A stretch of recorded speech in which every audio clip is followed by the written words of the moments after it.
Hello friends, welcome to JP Nursing Guider channel. As you all know my introduction, myself Anjali Sharma, currently posted in AIIMS Patna. तो friends आज मैं आपको जो चीज बताने जा रही हूँ वो इतनी इम्पोर्टेंट है कि अगर आपने उसको नॉर्सेट से पहले फॉलो कर लिया तो आपका सिलेक्शन डेफिनेटली हो जाएगा. मैं आपको 200 इम्पोर्टेंट टॉपिक्स की वीडियो बताने जा रही हूँ, 200 इम्पोर्टेंट टॉपिक्स बताने जा रही हूँ जो आपको नॉर्सेट से पहले प्रिपेयर कर लेने हैं. अगर आप ये 200 टॉपिक्स प्रिपेयर कर लेते हैं तो आपका सिलेक्शन डेफिनेटली मान के चलिएगी, डेफिनेटली आपका सिलेक्शन हो ही जाएगा. ठीक है, तो फर्स्ट पार्ट में मैं आपको 100 टॉपिक्स बताऊंगी और उन पर अगर अच्छा रिस्पॉन्स रहता है तो मैं आपको सेकंड पार्ट में बाकी के जो 100 टॉपिक्स रेस्ट बचे हैं वो 100 टॉपिक्स भी बताऊंगी. तो फ्रेंड्स आपका ज्यादा टाइम ना वेस्ट करते हुए चलते हैं अपने टॉपिक्स की तरफ.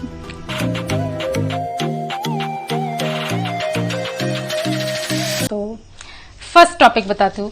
आप लोग इन टॉपिक्स को नोट कर सकते हो क्योंकि मैंने ये टॉपिक्स मुश्किल से लिखे हैं, बड़ी मेहनत से निकाले हैं. ठीक है, तो मैं आपको इनकी पीडीएफ तो नहीं प्रोवाइड करवा सकती क्योंकि ये मैंने पेज पे लिखे हैं. तो आप इनको नोट डाउन कर सकते हैं. 100 टॉपिक्स इस वीडियो में, 100 टॉपिक्स नेक्स्ट वीडियो में. तो स्टार्ट करते हैं. तो फर्स्ट टॉपिक हो गया हमारा डिफेंस मैकेनिज्म. तो डिफेंस मैकेनिज्म साइकेट्रिक का टॉपिक है. इसके अंदर अपनी जो बॉडी की जो डिफेंस मैकेनिज्म जो हमारी इस टॉपिक से डेफिनेटली हर एग्जाम में एक नया क्वेश्चन तो आपको डेफिनेटली मिल ही जाएगा. ठीक है, अगर आप इस टॉपिक को पढ़ के जाते हो तो डेफिनेटली एक या दो क्वेश्चन तो, कई बार तो 3-3, 4-4 क्वेश्चन भी इस सिंगल टॉपिक से आ जाते हैं. जैसे प्रोजेक्शन है, रेशनलाइजेशन है, डिस्प्लेसमेंट है, इनमें से डेफिनेटली एक क्वेश्चन तो आ ही जाता है. ठीक है, तो अपना फर्स्ट हो गया डिफेंस मैकेनिज्म वाला टॉपिक. इसके साथ में आप इसका जो पर्सनैलिटी, जो स्ट्रक्चर ऑफ पर्सनैलिटी है वो भी इसके साथ पढ़ के जाइए. इड, ईगो, सुपर ईगो वाला. ठीक है, उसमें से भी कभी कभार 1-2 क्वेश्चन पूछ ही लिया जाता है. ठीक है, तो नेक्स्ट है अपना दूसरा टॉपिक हो गया है रिफ्लेक्सेस. जो न्यूबॉर्न रिफ्लेक्सेस हैं अपने, जो पीडियाट्रिक्स का जो रिफ्लेक्सेस वाला, बेबिन्स्की रिफ्लेक्स हो गया, मोरो रिफ्लेक्स हो गया. ठीक है, इन ये जो टॉपिक्स हैं रिफ्लेक्सेस, इनमें से डेफिनेटली इनमें से भी 1-2 क्वेश्चन तो पूछ ही लिए जाते हैं हर एग्जाम में. तीसरा अपना टॉपिक है लिथियम. लिथियम भी अपना साइकेट्रिक का टॉपिक है.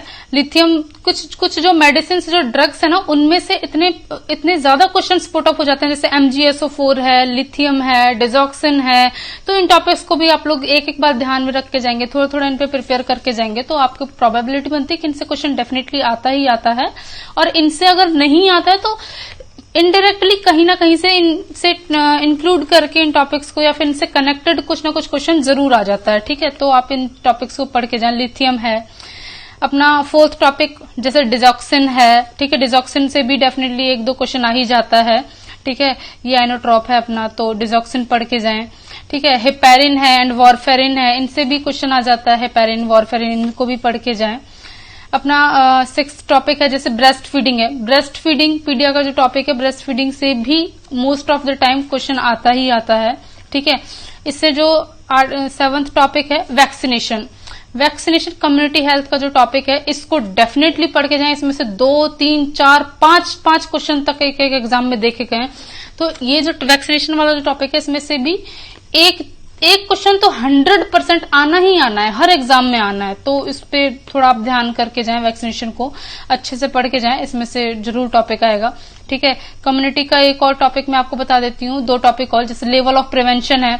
लेवल ऑफ प्रिवेंशन में से भी डेफिनेटली आ ही जाता है क्वेश्चन, हर एग्जाम में देखा जाता है. कुछ चाहे छोटा एग्जाम हो चाहे बड़ा, कोई सब नॉर्सेट है, नॉर्सेट में तो डेफिनेटली मान के चलो आपके ना लेवल ऑफ प्रिवेंशन में से भी क्वेश्चन आएगा ही आएगा. ठीक है, एक और टॉपिक है methods of contraception. Method of contraception में चाहे कैसा भी एग्जाम हो अपना, नर्सिंग का कोई सा भी एग्जाम हो, ऐसा मुश्किल ही कोई एग्जाम होगा जिसमें से मेथड्स ऑफ कॉन्ट्रासेप्शन में से कोई क्वेश्चन ना आता हो. ठीक है, कम्युनिटी का टॉपिक है हालांकि, लेकिन बहुत इंपॉर्टेंट टॉपिक है. इसमें से क्वेश्चन डेफिनेटली पूछ ही लिया जाता है.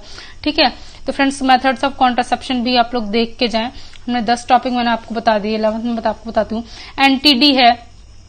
ठीक है, एनटीडी जो टॉपिक है अपने पीडिया का जो टॉपिक है. ठीक है, एनटीडी पढ़ के जाएं आप. ठीक है, 11th जो टॉपिक है अपना ब्लड ट्रांसफ्यूजन, ब्लड बीटी में से भी जो अपना फंडा का भी टॉपिक, फंडा के अंदर भी आ जाता है ये टॉपिक, अपने मैथ्स में के अंदर भी आ जाता है।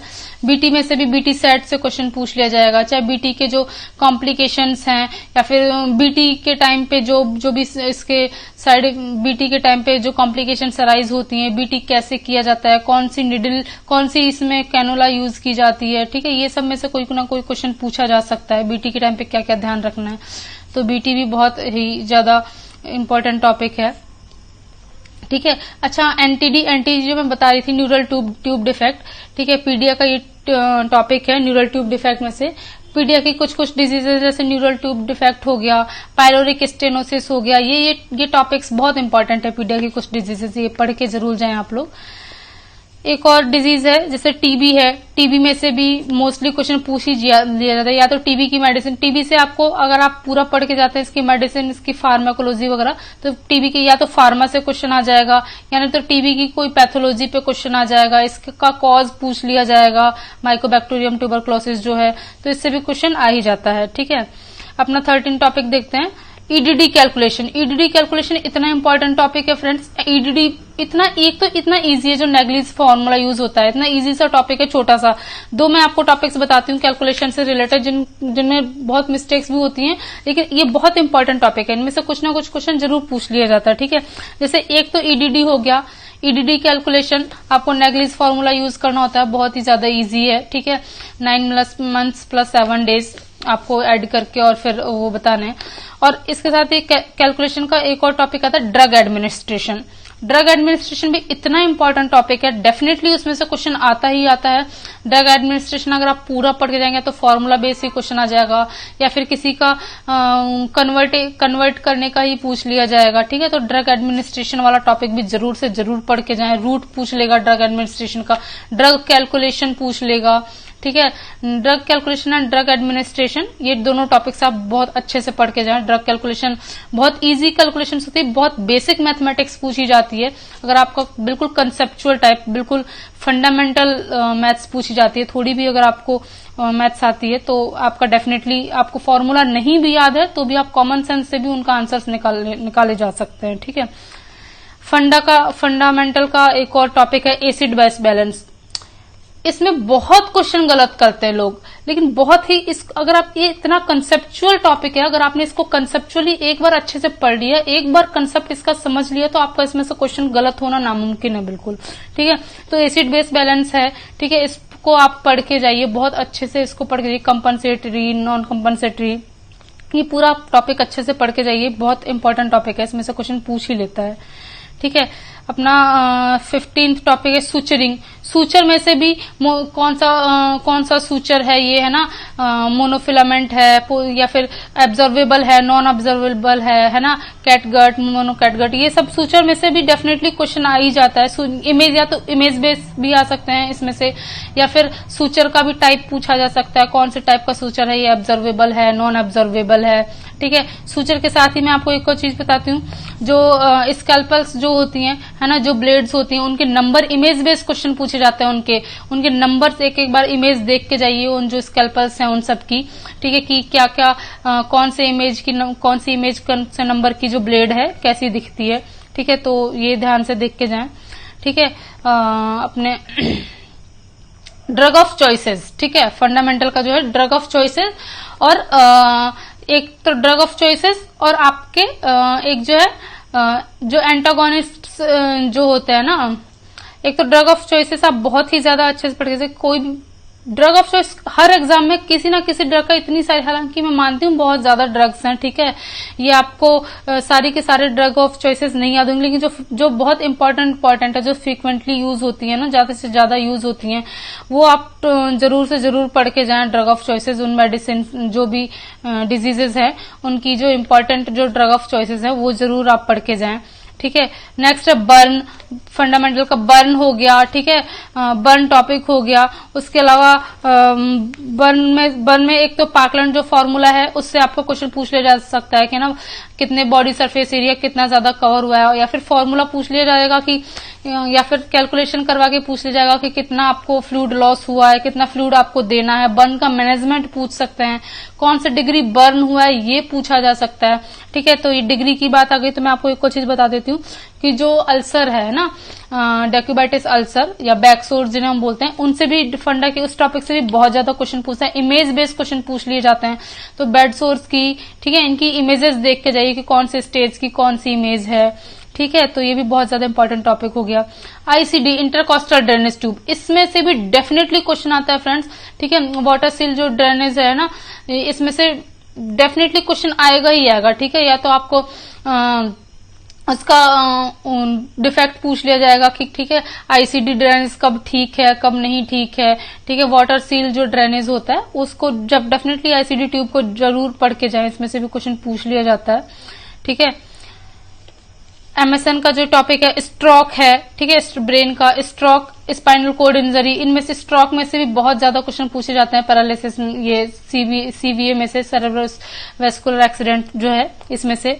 एमआई इतना इंपॉर्टेंट टॉपिक है फ्रेंड्स, मायोकार्डियल इन्फार्क्शन, इसमें से भी एमआई में से एक ना एक क्वेश्चन तो डेफिनेटली आ ही जाएगा। या तो आपको फार्मा से रिलेटेड आएगा वो क्वेश्चन, या फिर वो एमआई से सीधे एमआई से उठ के आ जाएगा, ठीक है। तो एमआई जो टॉपिक है आप पूरा अच्छे से पढ़ के जाएं।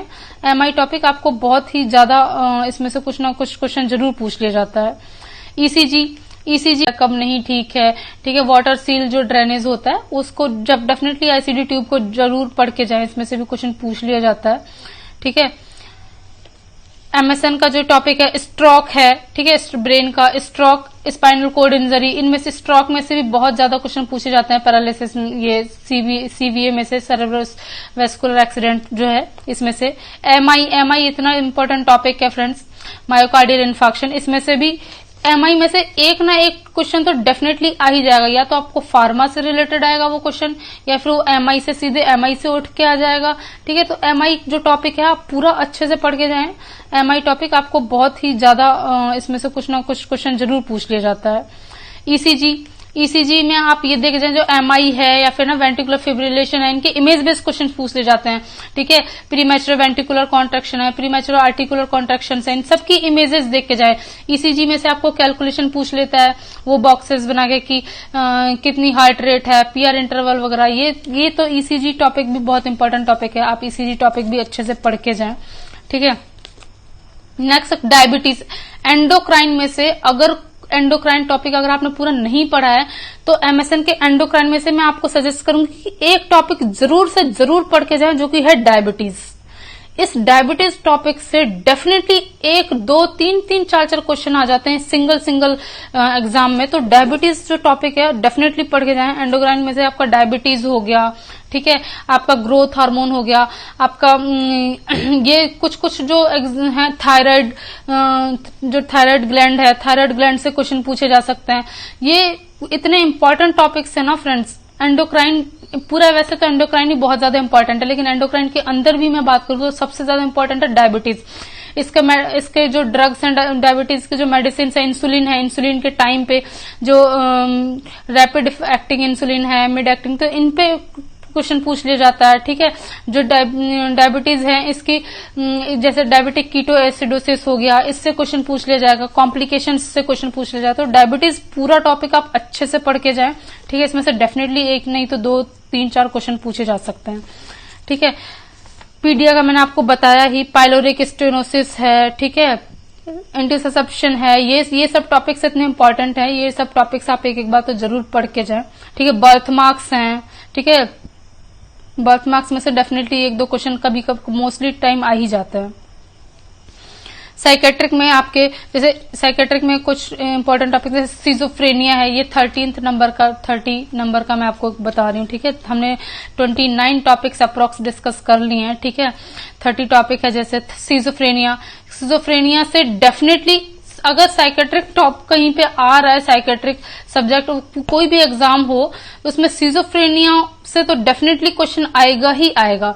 सिजोफ्रेनिया अपने आप में ही एक इतना बड़ा डिजीज, इतना बड़ा पोर्शन है, बहुत बड़ा पोर्शन है, आप इसको इजीली कवर कर सकते हो, है ना, आराम से। एक डेढ़ घंटे का टॉपिक होता है, आप अच्छे से बैठ के पढ़े, इसके सारे टाइप्स पढ़ लो, इसकी साइको फार्माकोलॉजी पढ़ लो, ठीक है, इसमें से डेफिनेटली क्वेश्चन आएगा ही आएगा। साइको फार्माकोलॉजी तो आपको वैसे पूरी ही पढ़ के जानी है, एंटी डिप्रेसेंट्स में से क्वेश्चन आ सकता है, ठीक है, जैसे, और एंटी मैनिक में से क्वेश्चन आ सकते हैं, एंटी साइकोटिक में से तो क्वेश्चन आना ही आना है, ठीक है, एक या दो क्वेश्चन एंटी साइकोटिक से तो आ ही जाएगा, या तो उसके साइड इफेक्ट्स आ जाएंगे जो जैसे एक्स्ट्रा पिरामिडल सिंड्रोम है, ठीक है, ईपीएस में से क्वेश्चन पूछ लिया जाएगा। तो ये बहुत इंपॉर्टेंट टॉपिक्स है फ्रेंड्स, आप अच्छे से प्रिपेयर करके जाएं इनको, ठीक है। एक बार जरूर, एक बार भी नजर अगर इन पर डाल ली जाएगी तो ये टॉपिक्स आपको थोड़ा थोड़ा माइंड में रहेगा, तो एग्जाम में अगर क्वेश्चन आएगा तो आप उसको सॉल्व कर पाओगे, बकायदा अच्छे से सॉल्व कर पाओगे, ठीक है। ईसीटी है, ईसीटी बहुत इंपॉर्टेंट टॉपिक है। ईसीटी के प्री ईसीटी के क्या कंडीशंस हैं, ईसीटी के टाइम पे, ड्यूरिंग ईसीटी और आफ्टर ईसीटी क्या है, क्या क्या इंडिकेशंस है, ये पूरा आप पढ़ के जाएं। ईसीटी बहुत इंपॉर्टेंट टॉपिक है, कुछ ना कुछ क्वेश्चन जरूर इसमें से आ जाता है, ठीक है। माइलस्टोन्स हैं, जो डेवलपमेंटल पीडिया के जो डेवलपमेंटल माइलस्टोन्स हैं, उनमें से क्वेश्चन डेफिनेटली आ जाता है ना। कितने सारे माइलस्टोन्स हैं डेवलपमेंट के, कि 3 ईयर पे, 2 ईयर पे कौन सा माइलस्टोन कब डेवलप होता है, तो सोशल स्माइल कब डेवलप होती है, ठीक है, स्ट्रेंज एक रिकॉग्नाइजेशन कब डेवलप होता है। ये बहुत इंपॉर्टेंट माइलस्टोन्स जो हैं, इनको ध्यान से पढ़ के जाएं। अपने एमएसएन का जो जीआई है, ठीक है, जीआई सिस्टम में से आपको अपेंडिसाइटिस हो गया, ठीक है, अपेंडिसाइटिस बहुत इंपॉर्टेंट टॉपिक है। और इतना इजी क्वेश्चन, अगर आपने ये डिजीज एक बार भी पढ़ ली, एक बार भी ध्यान में अगर आपके आ गई, तो इनमें से आपका क्वेश्चन गलत होना ही नहीं है। बहुत easy to the point question आते हैं इनमें से। अगर आपने डिजीज एक बार भी देख ली तो डेफिनेटली आपका क्वेश्चन सही हो ही जाएगा, ठीक है। जैसे अल्सर हो गया, स्टमक जो अल्सर होते हैं, स्टमक अल्सर से बहुत क्वेश्चन डेवलप हो जाता है। अपेंडिसाइटिस से, पैनक्रियाटाइटिस से, ठीक है, पैनक्रियाटाइटिस में कौन सी ड्रग ऑफ चॉइस जो पैनक्रियाटाइटिस के टाइम पे जो हमें मेडिसिन नहीं देनी है, एक जैसे मॉर्फिन और मैप्रिडिन सल्फेट में कंफ्यूज होते हैं।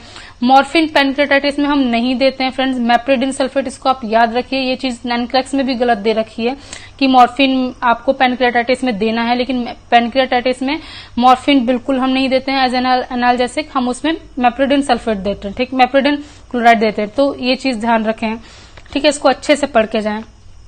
फंडामेंटल में, फंडामेंटल ऑफ नर्सिंग में कलर कोडिंग, हर चीज की कलर, चाहे वो वाइल हो, ठीक है, कलर कोडिंग आप हर चीज की पढ़ के जाइए, वाइल की, है ना, कैनुला की, ठीक है, या फिर राइल्स ट्यूब वगैरह है, जितनी भी कलर कोडिंग जिस भी चीज की, हर चीज की कलर कोडिंग पढ़ के जाए, क्योंकि इमेज बेस्ड क्वेश्चन भी आ जाता है उससे। इमेज बेस्ड नहीं आएगा तो डायरेक्ट भी पूछ लिया जाएगा कि जैसे जो पाइपलाइन्स है, ठीक है, ऑक्सीजन जो गैस जाती है वो कौन से पाइपलाइन में है, या फिर जो N2 है, वैक्यूम है, वो किस में है। कलर कोडिंग हर चीज की बहुत ज्यादा इंपॉर्टेंट है, कलर कोडिंग को ध्यान से पढ़ के जाएं। HIV जो टॉपिक है, 35th टॉपिक में आपको बता दूं, HIV इतना इंपॉर्टेंट टॉपिक है।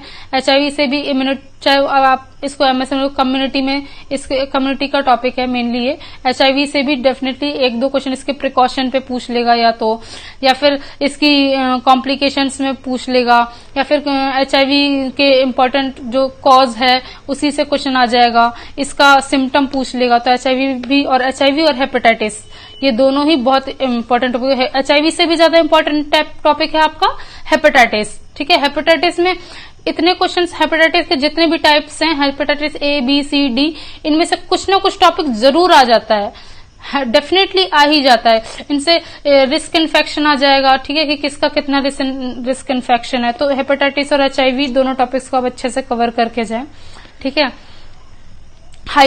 इसका हाइपर सेंसिटिविटी एक टॉपिक है। हाइपर सेंसिटिविटी में से type 1, type 4, type 1, first, second, third, fourth, इन चारों हाइपर सेंसिटिविटी टाइप में डेफिनेटली इनमें से भी एक ना एक क्वेश्चन पुटअप हो ही जाता है कि कौन सी टाइप ऑफ हाइपर सेंसिटिविटी है, ठीक है। तो हाइपर सेंसिटिविटी वाला जो टॉपिक है, इसको भी आप अच्छे से प्रिपेयर करके जाएं, ठीक है। और टेस्ट में आपको बताते हैं, जैसे GCS है, एक टॉपिक और है हमारा 14 नंबर का GCS, Glasgow comma scale, GCS हम कब मेंटेन करते हैं, जब भी कोई जिसका हम लेवल ऑफ कॉन्शियसनेस किसी पेशेंट का अगर हमें चेक करना है तो हम जीसीएस स्केल यूज करते हैं। तो ग्लासगो कोमा स्केल है, इसके भी जो इससे भी क्वेश्चन मोस्टली उठ के आता है, तो डेफिनेटली इसमें से भी आ जाता है, इसको भी प्रिपेयर करके जाएं। फंडामेंटल में एक दो और इम्पोर्टेंट टॉपिक्स हैं बहुत सारे, जैसे वाइटल साइंस है। वाइटल साइंस हालांकि सुनने में बहुत इजी टॉपिक है ये कि वाइटल साइंस क्या है, ये तो हमें आता ही है, लेकिन वाइटल साइंस से भी ऐसे ऐसे टॉपिक्स, ऐसे ऐसे क्वेश्चंस उठ के आ जाते हैं ना कि आप उनको जब सॉल्व करने बैठोगे तो आपको नहीं आएंगे। तो वाइटल साइंस आप टॉपिक को पढ़ने से ज्यादा इस पे कमांड बनाइए। इस पर्टिकुलर इस वाले टॉपिक के लिए मैं आपको प्रेफर करूंगी कि वाइटल साइंस पे आपको जितने भी क्वेश्चंस मिलते हैं ना, आप उन क्वेश्चंस को सॉल्व करिए ज्यादा से ज्यादा, ठीक है। कमांड बनाइए क्वेश्चंस पे, क्योंकि वाइटल साइंस ऐसा टॉपिक है, इसमें से क्वेश्चन ऐसा उठ के आता है कि जब तक आपने क्वेश्चन सॉल्व नहीं किए होंगे, कंसेप्ट आपका क्लियर नहीं होगा, तो आपका यहां से क्वेश्चन सही नहीं हो पाएगा, ठीक है। कुछ कुछ क्वेश्चन तो directly to the point database उठ के आ जाते हैं, और डेटा तो आपको याद रखना ही है हर चीज का। जैसे फंडामेंटल है तो इसमें डेटाज तो जितने आपको सारे डेटाज अच्छे से याद रखने हैं, ठीक है। नेक्स्ट में देखते हैं जैसे एनीमा है, एनीमा टॉपिक आप अच्छे से पढ़ के जाइए, कोई ना कोई एनीमा पूछ ले जाता है, ठीक है। रीनल फेलियर है, रीनल फेलियर की जो ये टॉपिक है नेफ्रो का, आप रीनल फेलियर पढ़ के जाओ, है ना। Acute renal failure, chronic renal failure, इसमें से जरूर क्वेश्चन आ जाता है। फंडा का जो पोजीशनिंग वाला टॉपिक है, ठीक है, कौन सी, इसको पोजीशनिंग में से या तो इमेज बेस्ड क्वेश्चन पूछ लेगा या डायरेक्ट क्वेश्चन पूछ लेगा। पोजीशनिंग बहुत इंपॉर्टेंट टॉपिक है, डेफिनेटली देख के जाइए, इसमें से एक नहीं तो दो, एक क्वेश्चन तो डेफिनेटली उठ के आएगा ही आएगा, ठीक है। मैनेजमेंट में से लीडरशिप टॉपिक आप पढ़ के जाइए, ठीक है। लीडरशिप टॉपिक में से कोई ना कोई लीडरशिप का आ ही जाता है, ठीक है। मैक्स वीबर ने दिया था, या फिर कौन कौन से जो लीडरशिप वाली है, ये आप कुछ कुछ पढ़ के जाइए, ठीक है।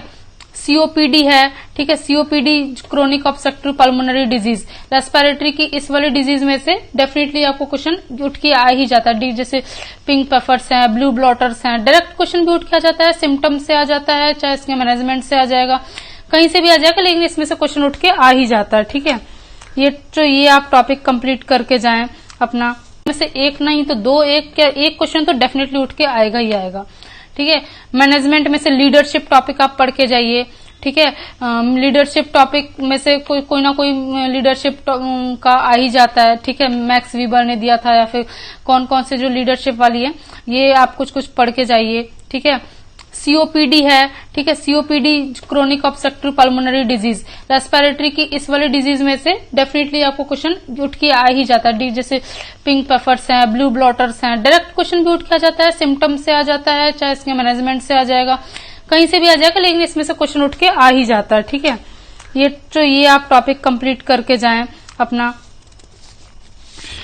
प्रोटीन एनर्जी माल न्यूट्रिशन है, प्रोटीन एनर्जी माल न्यूट्रिशन से आप टॉपिक कंप्लीट करके जाएं। प्रोटीन एनर्जी माल न्यूट्रिशन से क्वेश्चन उठ के आ जाता है सीधे सीधे।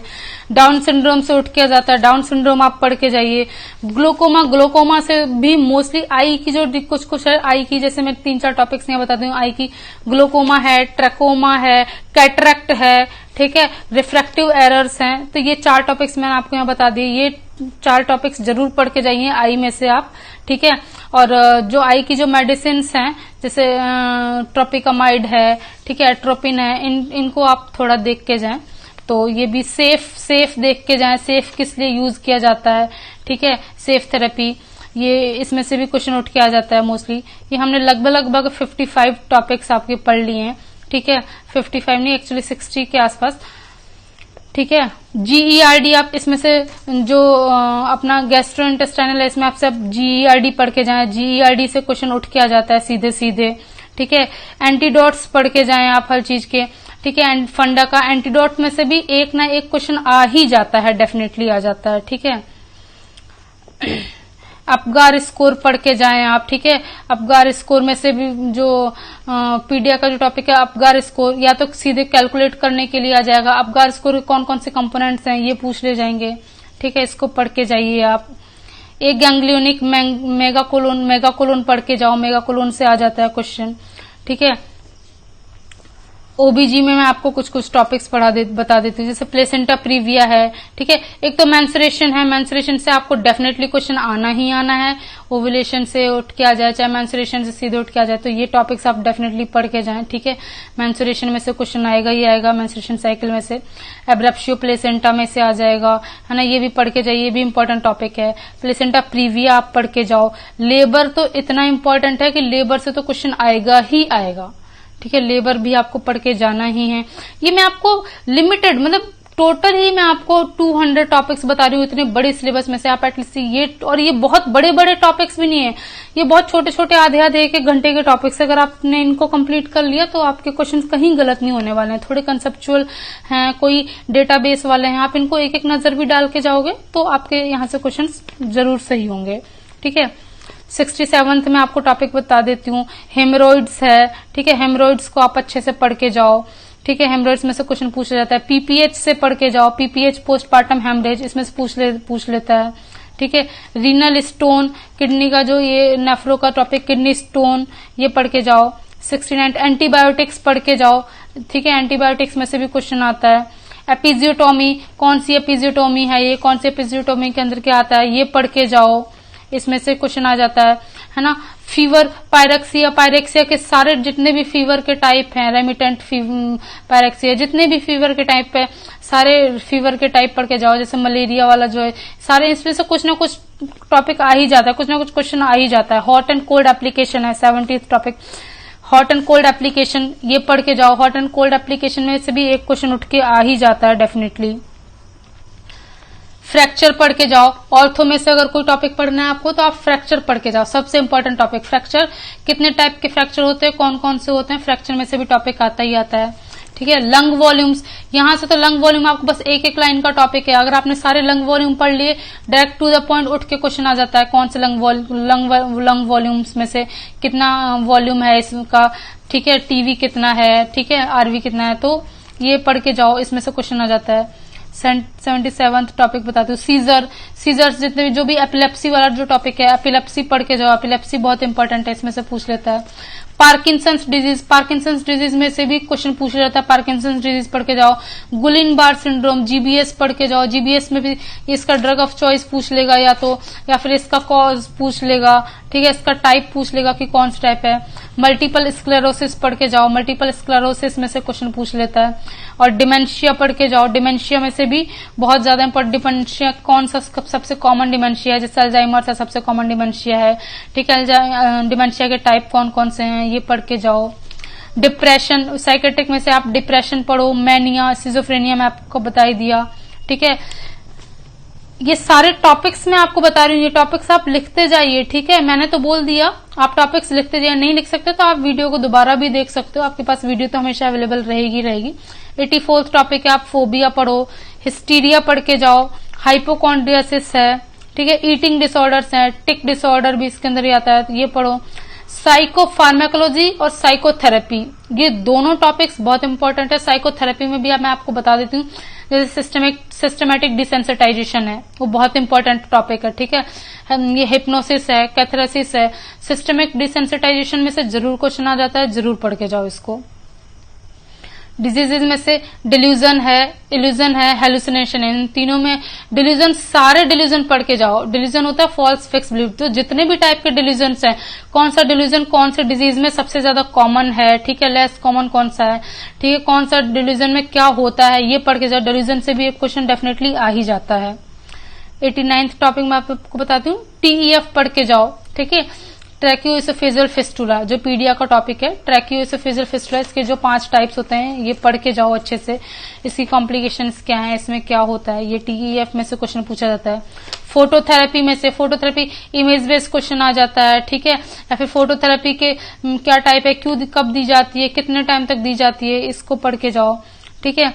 और साइकेट्रिक में सबसे इंपॉर्टेंट जो टॉप चीज है ना, वो है टर्मिनोलॉजी। आप टर्मिनोलॉजी अपनी पूरी क्लियर करके रखें अच्छे से। टर्मिनोलॉजी में से कुछ ना कुछ डेफिनेटली पूछता ही पूछता है, तो टर्मिनोलॉजी जो भी वर्ड्स है, न्यू वर्ड्स, आप उनको पढ़ के जाओ अच्छे से, ठीक है। एडीएचडी पढ़ के जाओ, attention deficit hyper activity disorder, ठीक है। एनजी ट्यूब फीडिंग कैसे करवाई जाती है, ठीक है, एनजी ट्यूब फीडिंग वो पढ़ के जाओ, है ना। एपिस्टेक्सिस से भी क्वेश्चन पूछ लिया जाता है, ठीक है। ओटाइटिस मीडिया है, otitis media, chronic otitis media चाहे और एक्यूट ओटाइटिस मीडिया, तो ईएनटी में से आप ये चीज पढ़ के जाओ, ठीक है। ओटाइटिस मीडिया पढ़ के जाओ। मेनियर्स डिजीज बहुत इंपॉर्टेंट है, मेनियर्स डिजीज पढ़ के जाओ, ठीक है। अबॉर्शन, ओबीजी में अपने आप अबॉर्शन टॉपिक पढ़ के जाओ। अबॉर्शन बहुत इंपॉर्टेंट टॉपिक है, कौन से टाइप, कितने टाइप के अबॉर्शन होते हैं, ठीक है, ये सारे अबॉर्शन पढ़ के जाना, इसमें से भी क्वेश्चन पूछ लिया जाता है। ऑन्कोलॉजी में आपको जितने भी जो भी न्यू टर्मिनोलॉजीज हैं, ऑन्कोलॉजी की सारी टर्मिनोलॉजीज पढ़ के जानी है आपको। और ट्रीटमेंट जो है ना, ऑन्को में जो ट्रीटमेंट है मेन, तो ट्रीटमेंट से क्वेश्चन आता है। तो ऑन्को के रेडियोथेरेपी हो गया, कीमोथेरेपी हो गया, ब्रैकियोथेरेपी हो गया, ठीक है। तो ये जो कैंसर के जो ट्रीटमेंट है ऑन्को के, वो टॉपिक्स पढ़ के जाइए। तो फ्रेंड्स, अपने ये 100 टॉपिक्स मैंने लगभग सारे बता दिए हैं, ठीक है। तो ये 100 टॉपिक्स आप अच्छे से प्रिपेयर करें। अगर इन पे अच्छा रेस्पॉन्स रहा तो मैं नेक्स्ट 100 टॉपिक्स की वीडियो भी जरूर बनाऊंगी, ठीक है, और जल्द ही बनाऊंगी। तो आप नेक्स्ट 100 टॉपिक्स के लिए तैयार रहें। ये आप टॉपिक्स अच्छे से पहले नोट सेट से पहले तैयार कर लें। इन टॉपिक्स को जैसे मैंने बोले आप लिख भी सकते हो, नहीं लिख पाओ तो वीडियो दोबारा पॉज करके देख के भी, रिवर्स करके भी आप लोग लिख सकते हो। तो होप फ्रेंड्स आप लोग अच्छा कर रहे हैं, ठीक है, आप लोग अच्छी प्रिपरेशन कर ही रहे हैं अपनी। तो अच्छे से प्रिपरेशन रखिए अपनी और प्यार बनाए रखें अपना। तो hope for best, all the best, thank you for watching us.